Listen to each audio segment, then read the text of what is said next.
My friend told me that I look like poop and that I should not be tired because I am not a mother like her, so I slapped her with reality. My friend Anne had her birthday dinner with the group yesterday. Anne's friend Beth is 22 and Assam. I am a university student. Yesterday, when Beth arrived, late, she looked at me and said, "You look like poop." Not very nice but true, so fair enough because I really looked like poop. Why? I have a lot of courses that I have to attend and I cannot delay them. The exams are coming. I am studying for more than 90 hours per week without counting the lectures. I am also working, although only 3 hours a week, preparing at home for at least 2 more hours. I am stressed and I fear that I cannot pass these exams. I kind of developed insomnia due to the stress, so I have not slept for the last 3 to 4 days and you can see it in my face. I am starting to think that if I die right now at least I don't have to do the exams, but I think I will feel better again after the exams. I did not even want to go to dinner because I just had so much to do, but I cared about and so I went. I said, "Yeah, I am very tired from studying." She laughed and said her usual mantra, "You don't know what tired is." I have 3 kids. Talk again about it when you also have 3 kids. You could have at least put on some makeup. Now,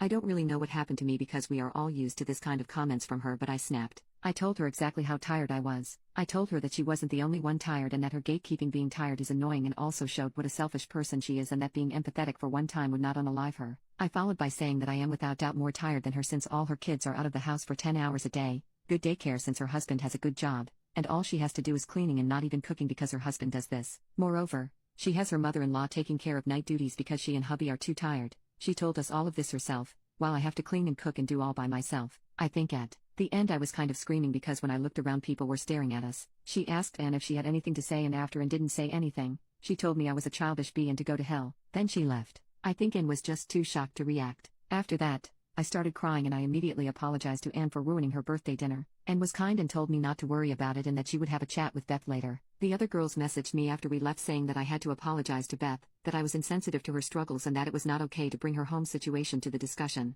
Update: I called her and apologized again for yelling and ruining her dinner party. She said that I did not ruin anything and that she should have put a stop to Beth's actions long ago. She also told me that I was paranoid as always, that I did not yell but just raised my voice a bit, and that it was normal that the table next to us seemed invested in our discussion. I insisted on taking her out to dinner, just the 2 of us, after my exams, and we went and had a great time. We are both in no contact with Beth and low contact with the other girls. Regarding my university problems, I contacted my teacher. He was as useful as always and told me that I should continue to do my work, meaning all the work, and that he would ask his superior for help. I did not hear back from him before my presentations. At that point I was angry and bitter of all the work I had to do, so I said screw them, signed everything with my name only and presented it alone with my colleagues standing next to me completely silent. I repeated several times that I did everything alone and told my teacher that I sent him an email with proof of this, email, screenshots, etc. He said he had not seen the mail yet. He asked the others if it was true that I did everything alone, and 3 of them actually tried to lie after I told the teacher I had proof. But the last one, I will call him Boy, said the truth, and apologized to both me and the teacher. Boy took me out to lunch after the presentation,